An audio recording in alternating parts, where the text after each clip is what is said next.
In America today, there are two main building materials used in construction. The first is, got you, because you thought I was going to give you some sort of list that was boring and scripted about how there's these two materials and a third one or a top 5. But that's blander than cafeteria food on a random Thursday. Nonetheless, we should at least cover the basics. This right here is your traditional lumber stick framing. This is used in residential houses or other places where, extreme structural requirements don't need to be met. Next, we have concrete cinder blocks. These are, as the name would imply, made of traditional concrete, and they're used in more commercial applications where the structural requirements are higher and the old lumber framing isn't up to the task. As you might have guessed, the story doesn't end there. There's a whole plethora of different building materials, but here at TCE, the construction team recently encountered a third option, and it has a lot of similarities to traditional concrete and traditional lumber. Those similarities bring challenges, and the differences also bring challenges. But there were also several characteristics of this mystery material that made things easier for us. So, what is this material? Who's that Pokemon? Boom, baby. Now you may be saying, Teddy, that's the same dang thing you're sitting on. That's just another piece of concrete. And to that I would say, does regular concrete float in water? Can you use regular nails or screws in regular concrete? Could you hold this much regular concrete in one hand if you had muscles as small as mine? If you said no to all those questions, then congratulations, you're actually wrong. Obviously, with muscles like these, you could lift that much concrete with one hand, right? Right? No, the actual reason I'm saying you're wrong is because this is actually concrete.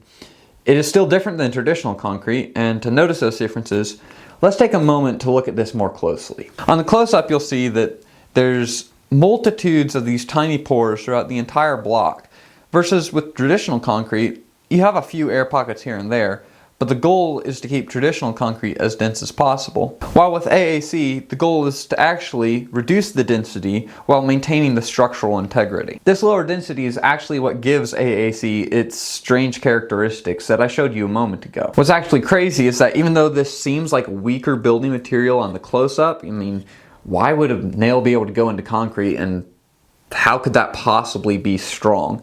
Well, actually, this is the best-in-class choice for earthquake-resistant buildings. Because of this, AAC is actually a very common and appealing building material in the Middle East and Asia, where earthquakes are a little more common. Even the M3M Trump Tower is built using this type of material. Now, unfortunately for Americans, AAC was only a hot trend for a few years in the 90s and early 2000s, and then the fad kind of faded away. Now, this particular block is made with the fly ash. That's different than you would traditionally find in AAC, but at the end of the day, the goal is to have your raw materials, and when you mix them together, you get a bubbly foam almost that forms inside the concrete. And all this gas is causing all of these pores. Now, this is a, boring middle school science experiment, but the same idea applies to this. Here in Chattanooga, they use fly ash, which is what caused this bubbly reaction, and that led to them getting the AAC classification of their block. But across the world, there was different materials being used. Now, in Chattanooga and across most of the US, production of block, whether it's fly ash or more traditional AAC, has stopped. In fact, the only place that I could find that still makes this stuff in America is all the way down in Florida. Now, in my research, I couldn't find any conclusive reason why AAC stopped being manufactured in the US. Most likely it was because builders were not accustomed to the material, and Americans must not like change. What I read online and then noticed myself at the job site is that masons are less comfortable working with this stuff than traditional block because it's so different, whereas carpenters are actually feeling more equipped because they can use the same tools that they use for lumber on this stuff.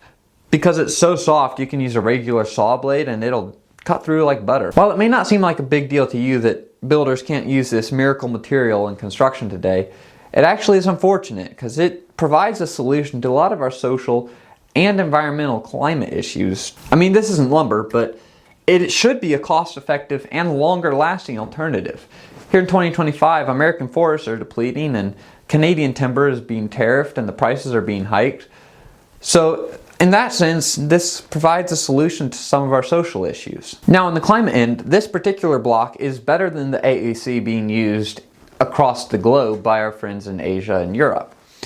Because it uses fly ash, this block is actually consuming a byproduct of burning coal. That's where fly ash comes from.